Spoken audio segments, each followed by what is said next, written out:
지금 난 캠퍼스 벤치에 앉아 멍하게 운동장을 바라보고 있다. 정신 나간 사람처럼 그렇게 몇 시간 동안이나 앉아 있었다. 아무것도 보이지 않았고 아무것도 들리지 않았다. 내가 살아있는지조차 알 수가 없었다. 시험 때문에 학교에 오기는 했지만 거의 백지를 내다시피 했다. 이름을 쓰는 것마저도 잊어버려서 시험지를 걷어간 조교가 나를 더욱 이상하게 생각했을 것이다. 왜 이렇게 힘이 드는지 모르겠다.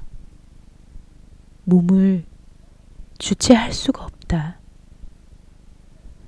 머릿속에는 온통 날 바라보는 천규의 눈과 그 괴상한 사이트 생각뿐이었다.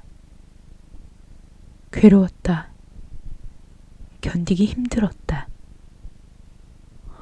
그렇게 힘들어하고 있는 나의 귓가에 내 이름을 부르는 목소리가 희미하게 들렸다. 기현아. 난 최면에 걸린 듯한 모습으로 목소리가 들리는 곳을 향해 고개를 돌렸다. 누군가가 나를 걱정스러운 얼굴로 바라보고 있다. 분명 어디서 본 얼굴인데. 누구였더라? 눈을 감았다가 다시 떠보았다. 지혜? 지혜였다. 힘이 들면 들수록 더욱더 못 견디게 보고 싶었던 그녀.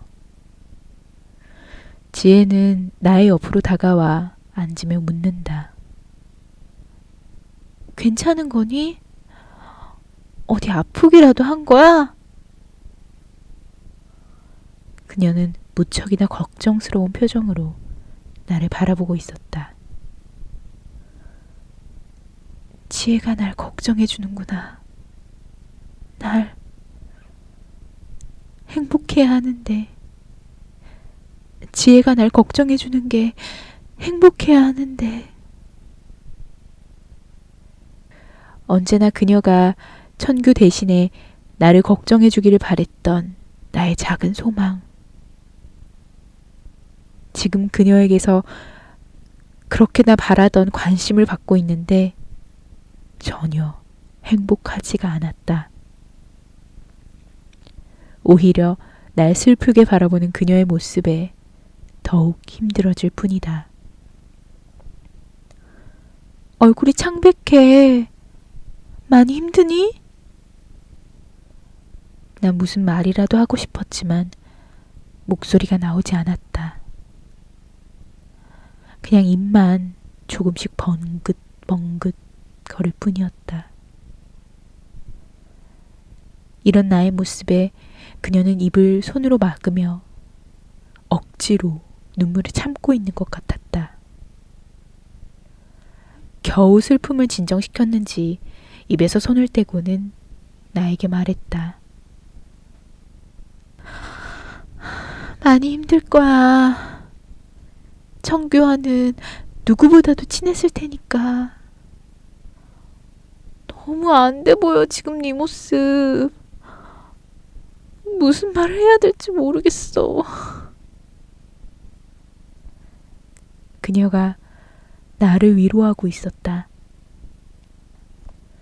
위로받아야 할 사람은 바로 그녀 자신이었는데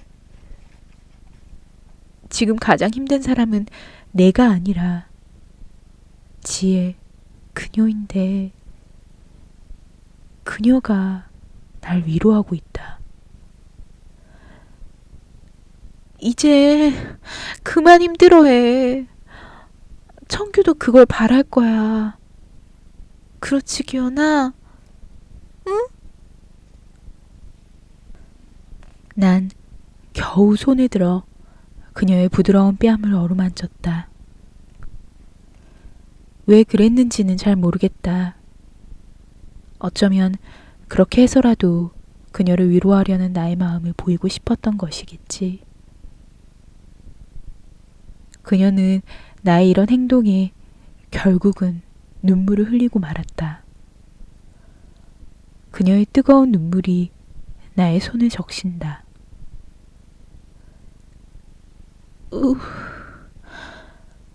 울지마, 지혜야. 울지마. 넌 아무것도 몰라. 그러니까 울지 말라고. 그녀를 위로한다고 꺼낸 말이 고작 이런 것뿐이라니. 말하기가 힘들었다. 지혜는 겨우 울음을 그치고는 나를 바라보았다. 슬퍼하던 그녀의 표정이 걱정스러움으로 바뀌었다. 왜 그런 표정으로 날... 지혜는 나의 이마로 손을 가져갔다. 기현아, 괜찮은 거니? 정말 괜찮은 거냐고, 어?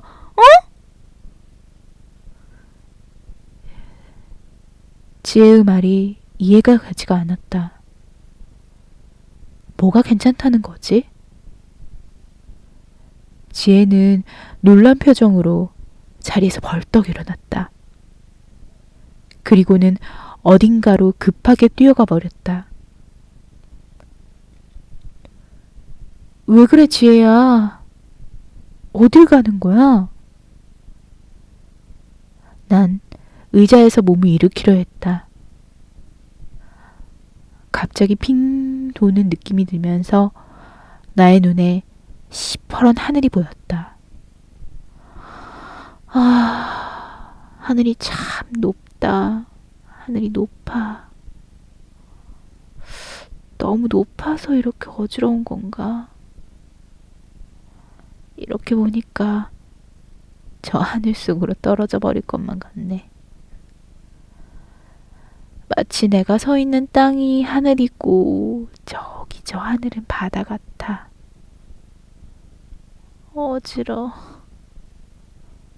어지럽다고. 기원아! 다급하게 나를 부르는 남자의 목소리가 들렸다. 난 겨우 고개를 돌려 옆을 바라보았다. 서클 회원 중 가장 덩치가 좋은 강석 선배가 나를 향해 뛰어오고 있는 것이 보였다. 그는 우리 해킹 파나틱의 회장이다. 큰 덩치와 터프한 생김새와는 달리 무척이나 자상하고 부드러운 남자.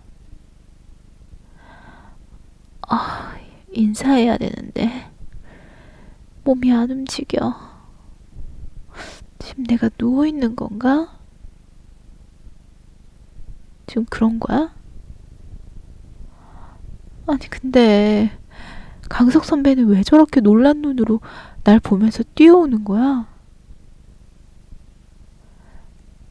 그가 나에게로 다가와 허둥거리며 나를 일으켰다. 왜 그래? 왜 그러는 거냐고. 그의 뒤로 지혜의 모습도 보였다. 그녀는 내가 강석 선배의 등에 업히는 것을 도와주면서 계속해서 울고 있었다. 나는 아직도 그들이 왜 이러는 것인지 이해할 수가 없었다. 어딘가로 나를 들쳐업고 뛰어가는 강석 선배. 정문 앞 커다란 거울을 지나칠 때 선배의 등에 업힌 나의 모습이 보인다. 얼굴이 새하얗다. 누구지? 저기 엎혀있는 사람. 누구지? 얼굴이 하얘. 마치 죽은 사람처럼. 그나저나 강석 선배는 날 대체 왜 업고 뛰는 거야? 날 내려줘, 선배. 날 내려달라고. 난 점점 정신이 희미해지는 것을 느낄 수 있었다.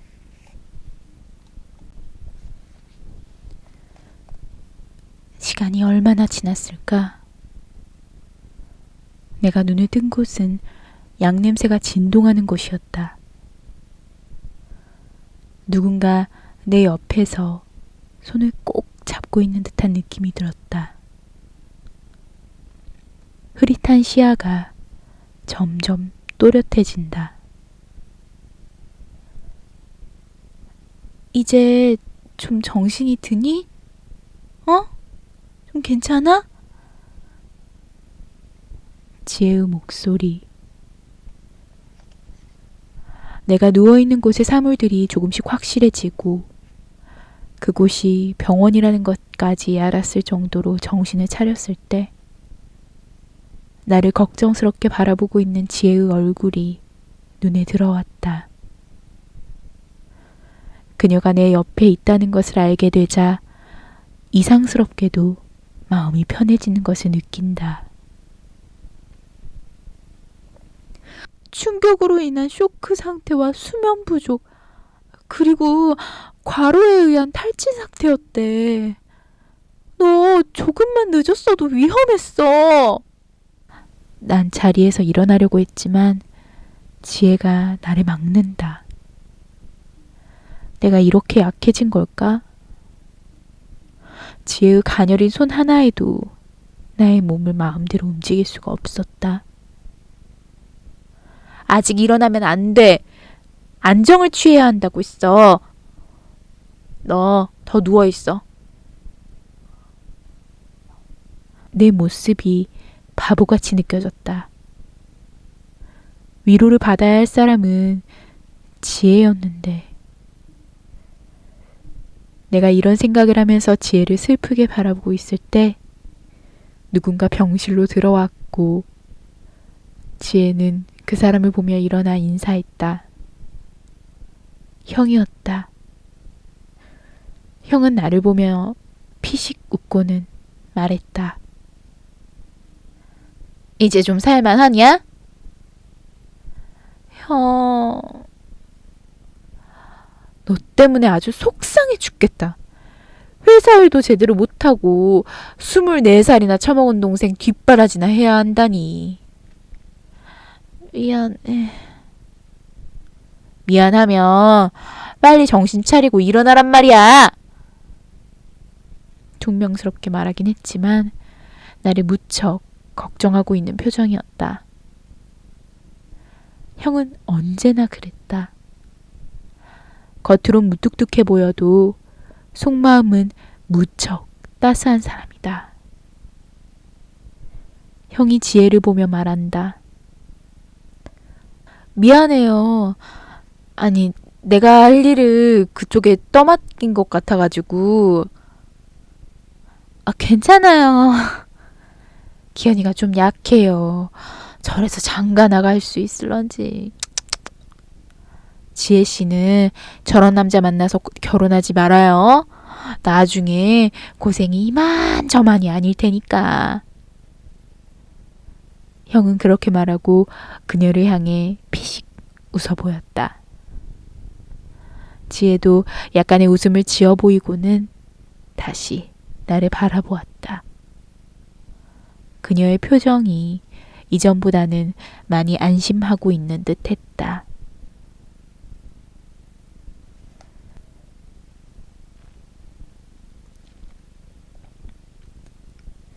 형이 퇴원 수속을 하고 있는 동안 나는 형의 차 안에서 기다리고 있었다. 병원에 입원을 한 지 일주일 만에 그 지겨웠던 병원 침대에서 벗어나는 것이다. 병원에 입원을 한 지 일주일 만에 그 지겨웠던 병원 침대에서 벗어나는 것이다. 하지만 병원에 있는 동안 난 그렇게 괴롭지만은 않았다. 바로 지혜 때문에. 지혜는 내가 입원해 있는 동안 한 번도 빠지지 않고 나를 찾아와 주었다. 그녀가 깎아주는 과일을 먹었고 그녀의 부축을 받아 병원 안에 있는 쉼터에서 바람을 쐬었고 그녀의 아름다운 음성을 통해서 학교 사람들의 이야기를 들었다. 마치 꿈만 같았다. 일정 시간 동안 누워 있어야 한다는 병원의 규칙만 없다면 이렇게 평생 동안 그녀의 간호를 받으며 살고 싶다는 멍청한 생각까지 할 정도로 그 일주일은 나에게 행복 그 자체였던 것이다. 그런 생각들을 하며 나도 모르게 웃음을 짓고 있을 때 차의 백미러로 지혜가 병원을 향해 오고 있는 모습이 보였다. 란제리 스타일의 검정색 원피스를 입고 허리까지 오는 긴 머리를 찰랑거리며 손에는 꽃을 들고 있는 그녀의 모습은 천사처럼 아름답게 보였다. 난 그녀가 치마를 입은 모습을 오늘 처음 본다.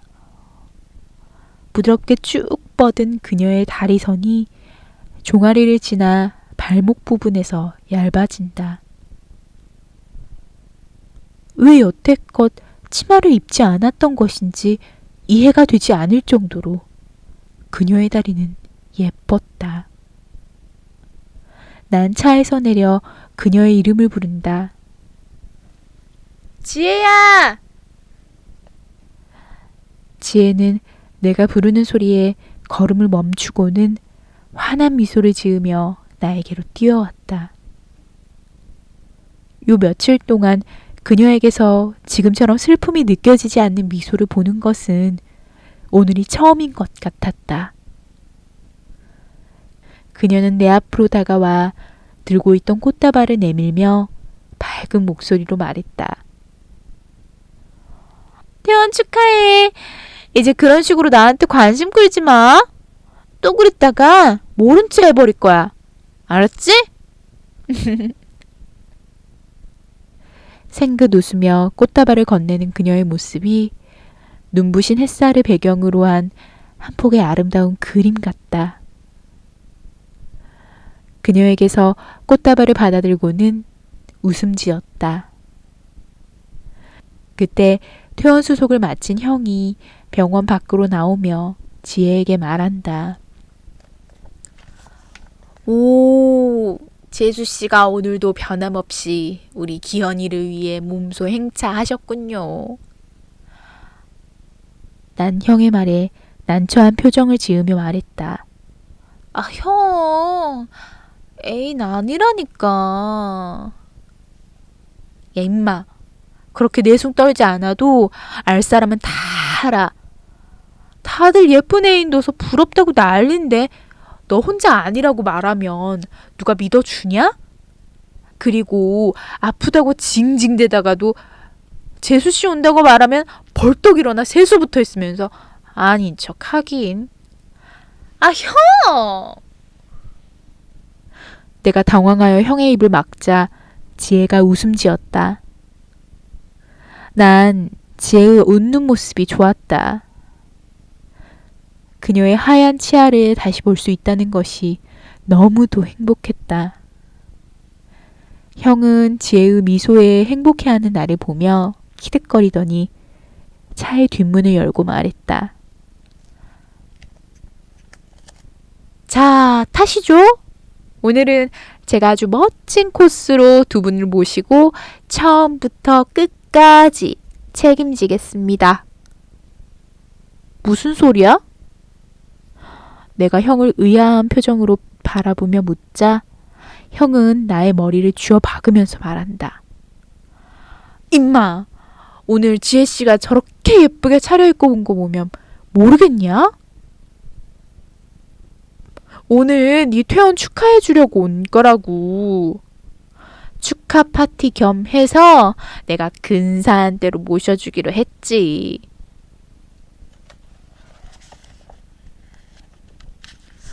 그렇게 둔해서 이 험한 세상을 어떻게 살아갈래? 그런 사오정 같은 센스로는 내일 당장 지혜 씨를 다른 사람한테 뺏기고 말 거다. 형의 말에 난 얼굴이 달아오르는 것을 느꼈다. 그녀와 나를 연인으로 취급하는 것이 좋았지만 지혜가 혹 부담스러워하지는 않을까 걱정스럽기도 했다. 난 지혜를 보았다. 다행스럽게도 그녀의 표정에는 내가 우려하는 그런 마음이 나타나 있지는 않았다. 우리는 형의 차를 타고 한강의 전경이 보이는 호텔 카페로 향했다. 형은 그 카페의 창문 쪽 자리를 미리 예약해 놓았었다. 그곳에서 우리는 정말로 멋진 저녁 시간을 가졌다. 지혜도 무척 즐거워 보였고 나 역시 지금 이 시간의 행복으로 그동안의 공포와 슬픔에서 벗어날 수 있었다. 형과 나는 지혜를 데려다 주고 나서 우리들의 집으로 향했다. 난 피곤했는지 잠깐 잠이 들었다가 사당동에 가까워졌을 무렵 깨어났다. 깼어? 집에 다 온 건가? 조금만 더 가면 돼. 오늘 좀 피곤했겠구나? 아니, 너무 즐거웠어. 고마워, 형. 형은 피식 웃으며 나를 보았다. 자식, 그렇게 좋으냐? 뭐가? 형은 더 이상 묻지 않고 혼자서 계속 웃고 있었다. 아, 지혜를 뜻하는 말이었구나. 집에 가까워지고 있을 때 나의 눈에 커다란 광고용 전광판이 보이기 시작한다. 난 아무 생각 없이 그것을 바라보고 있다가 잠시 후 나타난 문구에 깜짝 놀랐다. 서울대 아닌 홍수로 온 도시가 물받아 480명이 죽고 103명이 행방불명. 27일 밤 10시 30분 자세한 소식을 전해드립니다. 채널 14번을 고정하십시오. 난 창문 밖으로 고개를 내밀어 도로를 바라보았다. 홍수는커녕 비가 온 흔적조차 없다. 난 운전을 하고 있는 형에게 물었다. 형, 오늘 27일 맞아? 오늘 27일이야. 서울에 홍수 난 데 있어? 형은 이상하다는 듯이 나를 바라보고는 말했다. 아직도 아프냐? 그런 헛소리를 다 하고? 그럼 저기 광고판,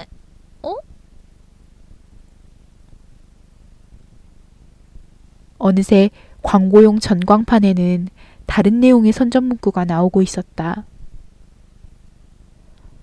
내가 잘못 본 건가? 아닌데. 분명히 봤는데. 천규가 죽기 전에도 이런 일이 있었던 것이 기억났다. 그때도 광고용 전광판은 말도 안 되는 문구로 나를 어리둥절하게 했었다. 누군가 실수를 했겠거니 하고 넘겨버릴 수도 있는 문제였지만 그러기엔 너무나도 불길한 예감이 머리를 스쳐 지나간다.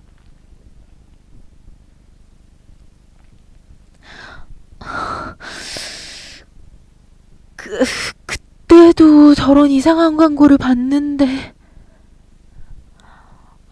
왜 이렇게 이 기분이 오싹해지는 걸까? 지금까지 잊고 있었던 천규의 죽음에 대한 공포가 다시금 나를 감싸기 시작했다. 내리지 않고 뭐해? 형의 말에 난 깜짝 놀라며 정신을 차렸다.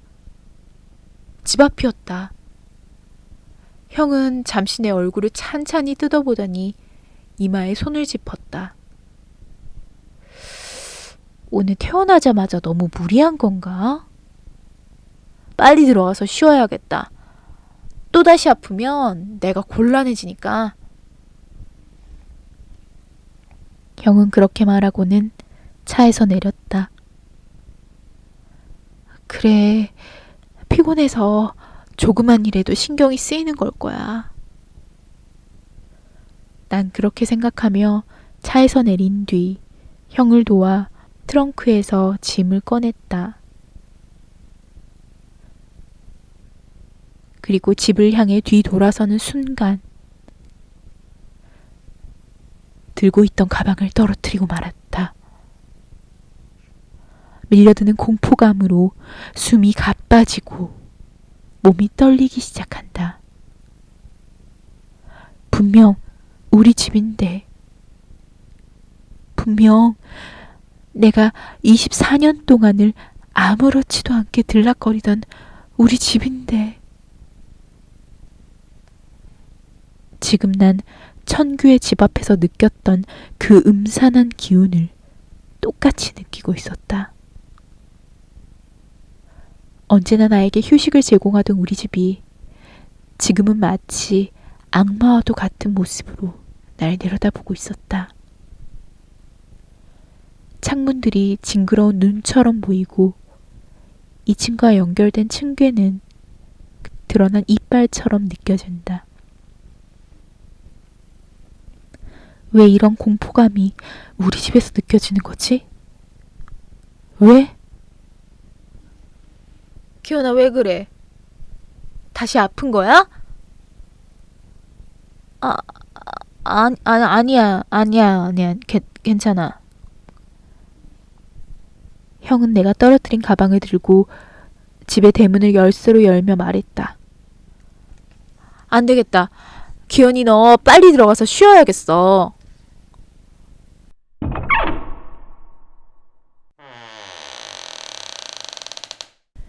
문을 열 때 나는 쇳소리가 몹시도 기분 나쁘게 들렸다. 형은 뒤돌아서서 나를 보며 빨리 들어오라고 손짓했다. 발걸음이 떨어지지 않는다. 들어가고 싶지 않았다. 빨리 들어와! 난 재촉하는 형을 따라 억지로 집 안으로 들어갔다. 한기가 느껴져서 나도 모르게 몸이 움츠린다. 도대체 왜 이런 느낌이 드는 걸까? 왜? 자꾸만 두려워졌다. 내 방이 있는 2층으로 올라가 현관문을 열고 들어갔을 때 그 공포감은 견디기 힘들 정도였다. 형은 거실에 가방을 내려놓고 내 방 쪽으로 가서 문 손잡이를 잡았다. 안 돼! 열지 마, 형! 열지 마! 열지 말라고!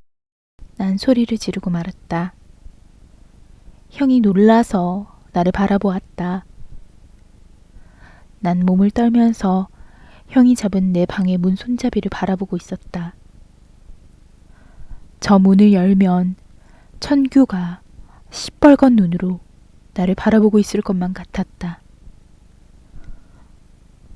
기현아!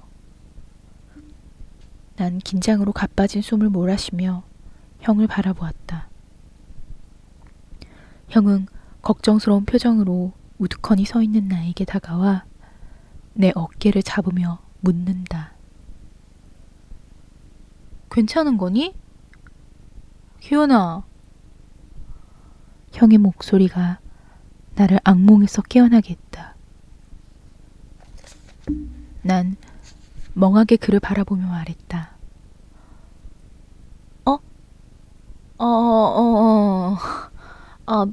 미안해. 그래, 내가 형 잠시... 형은 나를 데리고 방 쪽으로 와서는 문을 열었다. 천규는 없었다. 내가 너무 예민해 있는 건가? 형은 나를 침대에 눕히고 이불을 덮어주면서 말한다. 푹 자. 아무리 생각해도 오늘 너무 무리했어. 그는 나의 머리를 쓰다듬어 주고는 밖으로 나가며 문을 닫았다. 난 눈을 뜬 채로 멍하니 천장을 바라보다가 누군가 지금 나를 보고 있는 것 같은 기분이 들자 벌떡 일어나 앉았다. 나의 눈에 책상 위에 컴퓨터 모니터가 보인다. 소름이 끼쳤다. 키티가 아니다. 언제나 나를 보면서 어서 오세요 하고 반기던 키티가 아니다. 나의 키티는 저렇게 무서운 표정으로 나를 바라보지 않는다. 그런데 지금은 저 흑빛의 모니터가 뚫어지게 나를 쳐다보며 이렇게 말하고 있는 것 같았다. 이제 왔니? 그럼 시작해야지. 기다렸단 말이야. 자, 이제 시작해보자고. 흉측한 악마의 목소리가 환청처럼 나의 귀에 맴돌았다. 나에게서 키티를 빼앗아간 저 악마의 정체는 무엇일까? 나도 모르게 침대에서 일어나 컴퓨터가 있는 책상으로 걸어가고 있다. 마치 최면에 걸린 것처럼.